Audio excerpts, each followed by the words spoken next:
Δεν είναι αστείο, όντως. Επιστημονική έρευνα. Επιστημονική έρευνα είναι ότι όντως υπάρχει ένα γονίδιο.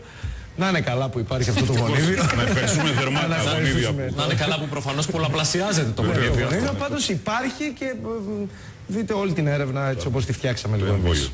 Συγκεκριμένες γυναίκες διακρίνονται από συγκεκριμένη, ξαναλέω, ομάδα γονιδίων. Τσουλογονίδιο. Είναι γεγονός, μπορείς με συγκεκριμένη εξέταση να ανακαλύψεις αν πάση περιπτώσει έχεις αυτή τη ροπή προς την ειδονή τις αρκικές απολαύσεις. Τσουλογονίδιο. Μετά το τσουλογονίδιο που μεταμορφώνει τις γυναίκες από καθοσπρέπει νοικοκυρές σε τσουλάρες που διψούν για έρωτα, το ράδιο Αρβίλα παρουσιάζει τις τελευταίες ιατρικές ανακαλύψεις γονιδίων που θα συγκλονίσουν.